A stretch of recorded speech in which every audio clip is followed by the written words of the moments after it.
Good morning, everyone. Thank you for being here. I would like to thank the Department of Investigation Commissioner Margaret Garnett for joining us, as well as Department of Buildings Commissioner Melanie Rocca. Also, we're joined today by Father Jordan, who's a priest who works with workers who have lost their lives at construction sites. Today we're here to talk about a successful investigation that shows very strong cooperation between our multiple agencies. And we're here to discuss a tragic death of a construction worker, which was tragic, but it was also very preventable. We allege in this case that the owners and principals of the construction company that was conducting an excavation and foundation work here in Brooklyn failed to follow the approved plans that they had filed with the Department of Buildings. Actually, they failed to follow any plans, and they ignored repeated warnings from their own workers and from neighbors who lived adjacent to that property of the imminent danger of a potential collapse. Now, this conduct led directly to the death of Mr. Almonte Sanchez, a 47-year-old man who was working to support his family. He was tragically crushed to death and buried under tens of thousands of pounds of debris. This conduct is not just unacceptable and dangerous, it is criminal. And today we are announcing the indictment of 6 people and 3 companies who are variously charged with manslaughter in the 2nd degree, criminally negligent homicide, reckless endangerment, and a multiple amount of financial crimes, including grand larceny and insurance fraud and tax fraud. So before I get into the details, I want to introduce you to the cast of characters that we've put into this case. I'm going to explain what each role of person played. So in the middle here, you have Jimmy Lou, and he was the operator of this construction company. To the left of him, Wilson Garcia was the foreperson of the construction company. Beneath them to your left, bottom corner, is Tommy Lou. He's actually the owner of the construction company. To the far right top, you have Paul Badley, who was serving as an engineer in this case, and Maria Chung, who was also involved in this case, and I'm going to explain her role. On the very far bottom, Cindy Chai, she is not indicted. She's the only person there that's not indicted for either manslaughter or negligence. She's only indicted for the financial crimes. But let me explain to you what their roles were. So Jimmy Lou, who was the operator of this construction company, WSC Group, he got in trouble years earlier for allegedly bribing a New York City Department of Buildings inspector. So in order to do business, that company was changed from WS to WSC, and the owner became his brother Tommy Lou. But Tommy Lou, we allege, was basically a figurehead. Our investigation shows that Jimmy Lou was at the site on a daily basis and gave the orders to the workers in the foreperson. Jimmy Lou is not licensed with DOB, and because of that, he's not able to legally get permits. So what we learned is that he paid another company to apply for the permits to do this job. The other company was not involved in the daily supervision of this site and did nothing in this case other than securing the paperwork for those permits. We allege that Jimmy Lou was at the site basically on a daily basis, and he was the person who gave the orders, the instructions to both the foreman and the worker. Wilson Garcia, who's the supervising inspector who was a supervising inspector, I should say, at New York City Department of Buildings, the emergency response team. He's the person that was alleged that Jimmy Lou had bribed years earlier. And so he's no longer employed at DOB. He lost that job, and he got hired by Jimmy Lou's company, WSC, to work there as a foreman. And he worked not only at this site but he worked at multiple other sites that this company was doing building at. That includes this one here on 39th Street in Sunset Park in Brooklyn, but at some other locations that we'll talk about in a moment. Now, not only was he the foreperson of the site, but he has a technical name for his role. It's called the competent person. And that is a designation defined by the building code as the person in charge of identifying hazards and taking immediate actions to correct them. Paul Bailey, who I indicated was also a licensed engineer, he was hired as a special inspection agency for this project. His responsibility was also to ensure that all building codes were being followed and that the construction site was safe. He got hired by WSC Group to do this work, which is a conflict. He's not supposed to be hired by the company he's inspecting. So from the very beginning, that turned out to be a conflict of interest that led to this tragic case. In the bottom, you see Maria Chung. She was the construction superintendent. She had a license to do that, and we nominally call her the superintendent in this case because one of her responsibilities was to daily be on the site and check for safety conditions. We allege that she did not go to the site and inspect it often. She was at the site the day of the collapse, but she never went down to actually inspect because it was raining and muddy. And finally, we have Cindy Chai, who I said was only being indicted for the financial crime. She's the bookkeeper of this construction company, and she's being charged with many of the financial crimes related to the indictment. Now, I'm going to turn to what happened in this case. You can see a map here of the construction site next to it, giving you some of the proportionality of how big this site is compared to the other blocks that you can see. This is a large site. What was here before was a one-story industrial structure. And what was being built, what was being designed there was going to be a four-story construction of a textile manufacturing plant that was also going to have a basement with parking. This is a massive excavation. They were going down at least 9 feet to build this parking structure in the bottom. And as the map in the photo illustrates, this is a large job. The large job excavation is among the most dangerous of all the things that you can do on construction sites, and the construction industry is already very dangerous. So this really needs to be done very carefully. Now, there were approved plans, engineering plans that had been filed with New York City DOB for this project. We allege that both Jimmy Lou and Wilson Garcia did not follow those plans at all. In fact, at some point, it appears that they solicited new plans for the site. Those plans were actually found after the collapse, but those plans weren't being followed either, and those plans had never been approved by DOB. I'm not going to get into all the technical details of why this excavation was done in a reckless manner, but it was way too deep. They dug very too deep. The underpinning was not installed properly. If you can see on the top here, this is called a brace on the cross. They needed to have, the workers were complaining that the wall was moving forward. The neighbors were complaining that their properties were being undermined, and the workers said they needed another brace. That was never installed. There were many reasons why this was done in a very haphazard way. Obviously, all the things that were not done were things that would otherwise be very expensive to do. The sequence of digging was done incorrectly, again, to prevent delays, which are expensive at construction sites. So there were just a number of things that had been done improperly, including the fact that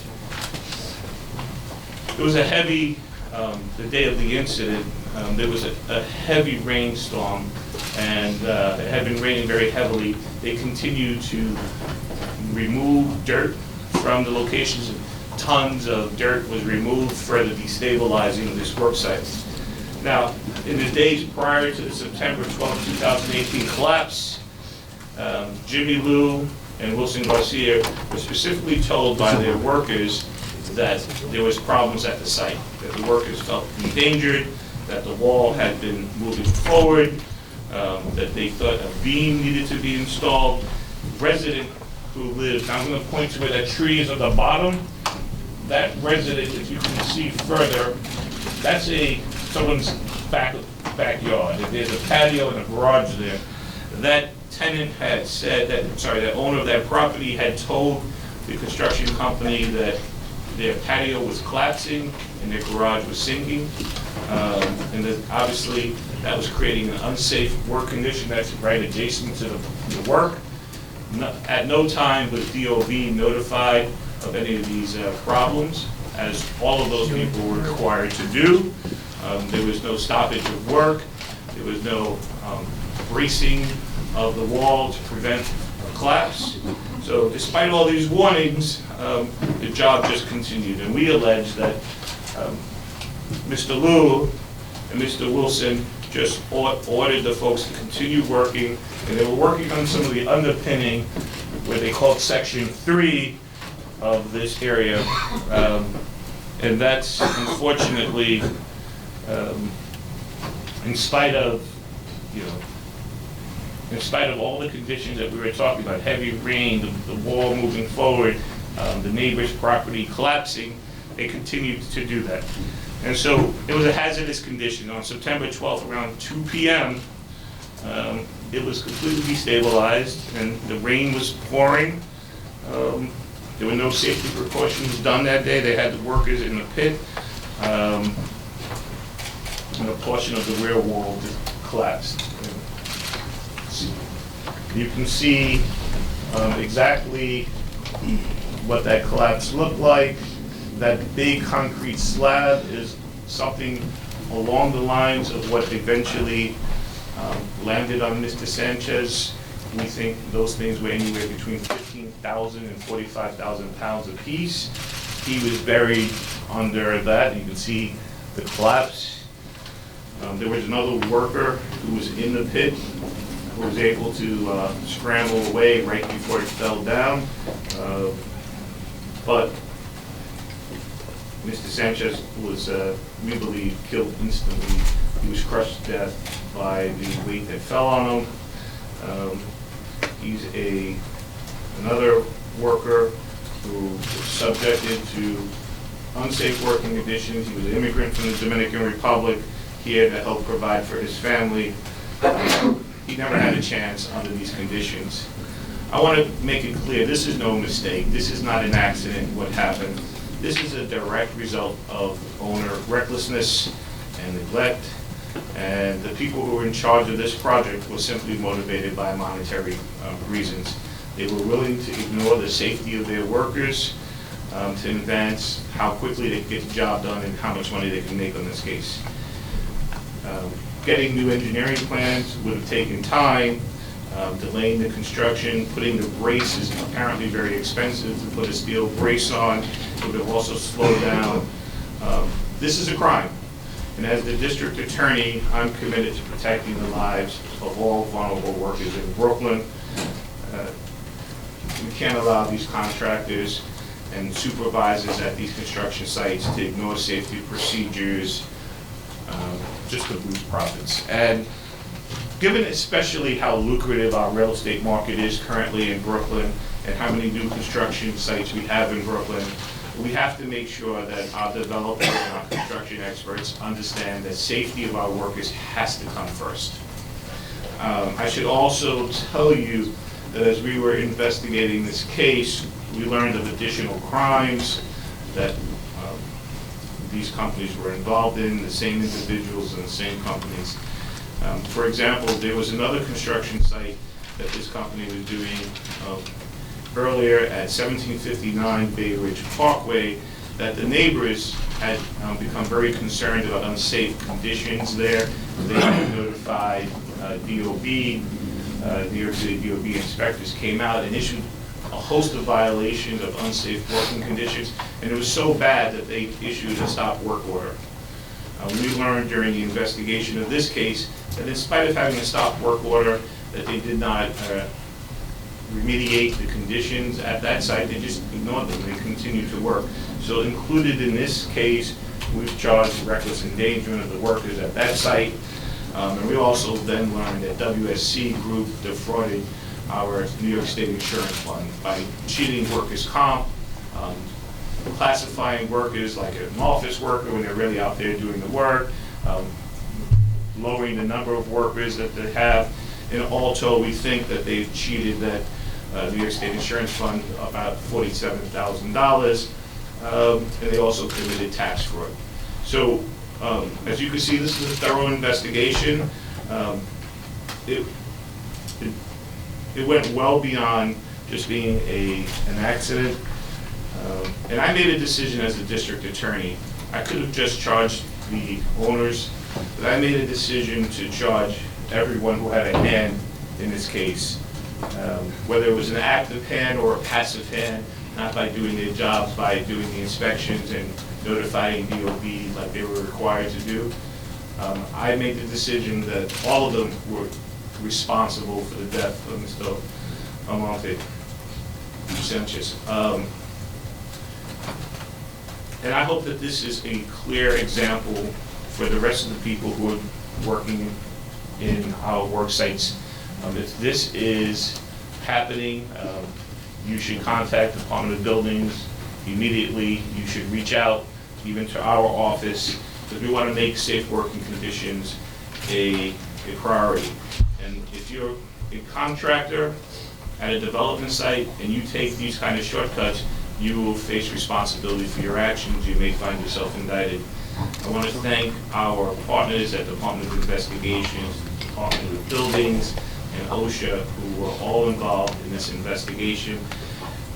We could not do this work without their support. We're going to hear from our DOI commissioner now, and then we will hear from our Department of Buildings commissioner, and then we'll all take your questions. Thank you.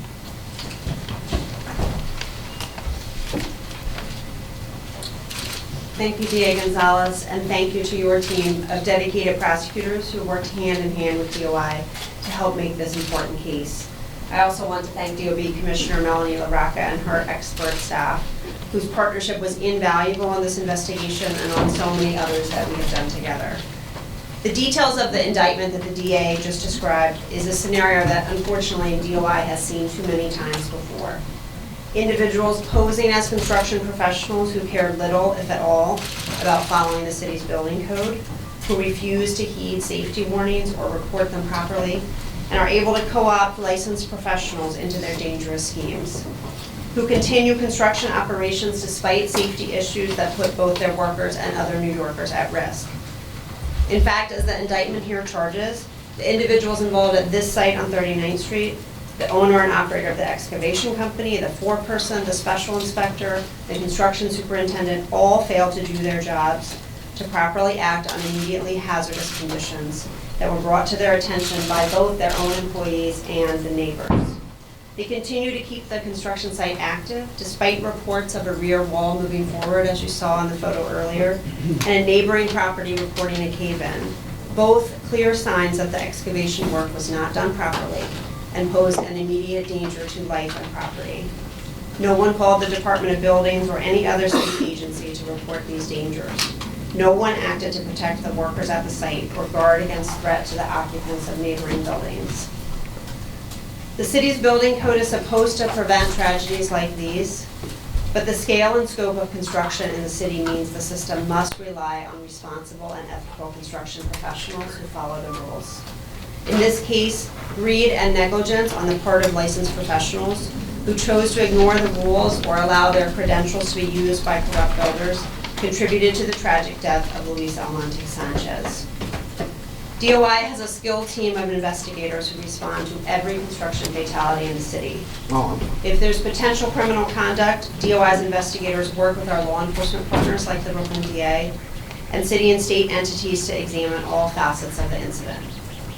As we do on all construction-related matters, in this case we also conducted a historical analysis, looking back on every other construction job associated with the defendants in this case. What we found, as you heard from DA Gonzalez, was nearly identical circumstances at another construction project in 2017 and 2018 in Bay Ridge, Brooklyn. In that case, WSC performed construction work in violation of DOB-approved plans, as they did here, and failed to provide the requisite support for excavation. A worker was injured and neighboring properties were damaged.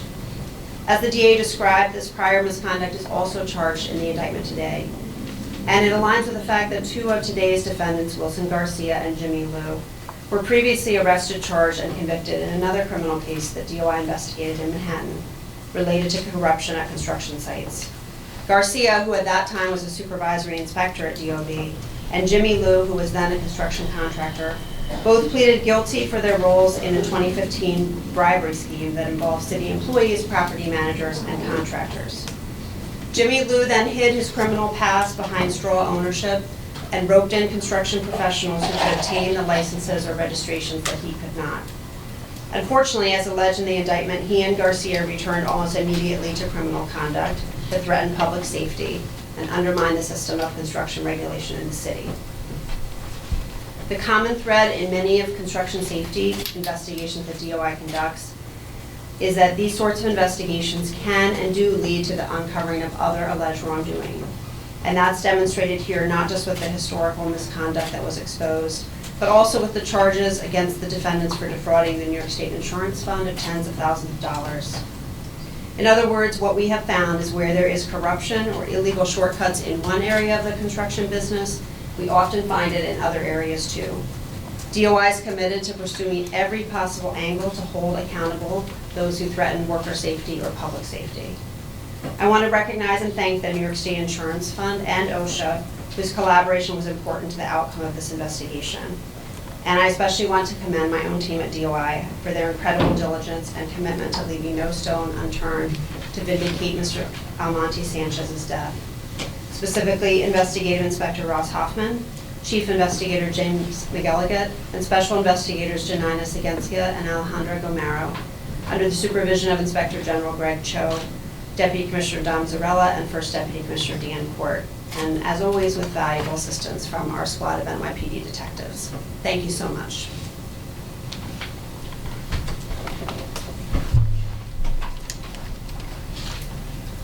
Thank you to the District Attorney. Thank you to my colleague, Commissioner Garnett. Unfortunately, today we're here on to speak about a tragic incident. And before we get into that, I also just want to thank my department staff who provided technical and code expertise to support our colleagues. And I want to thank all of law enforcement who have brought us here today. Unfortunately for the family of Luis Almonte Sanchez, while this does not bring him back, we know that justice will be served. And this indictment, and these indictments, send a very clear message today to all the bad actors in this industry. New York City will not tolerate contractors who put workers at risk for their own greed. And this department is proud of our work and our partnership with the District Attorney and Department of Investigation. This work is critically important. The codes and the rules of this city are in place not as suggestions, they are requirements, and they are such because worker and public safety is paramount. Department of Buildings actions after this incident included, as we would for any incident, a sweep of all related parties looking for any potential other elements, as mentioned by my colleagues here. Our department was involved in this investigation through our engineering staff and working with our colleagues here today. As I mentioned, full sweeps of all sites associated with the defendants were taken immediately, and strong actions, including stop work orders, were in place where issues were found. Ongoing administrative actions will be conducted and have been conducted by this department, and we will continue to weed out any bad actors. As we all know, construction activity remains strong in this city, and as such, the risks remain there. Worker safety is of critical importance to our agency, and we will do everything we can to reduce that risk. And doing so will make sites safer. We have seen that in the past year, declines in incidences across all work sites are taking place for the first time in 10 years. We have a 26% reduction in incidences. That's a strong track record, but that does not mean we must and can take our foot off the gas. We will continue to remain vigilant to ensure that any and all bad actors are rooted out of our industry and that construction work happens safely for all workers involved as well as members of the public. Thank you. Thank you, Commissioner.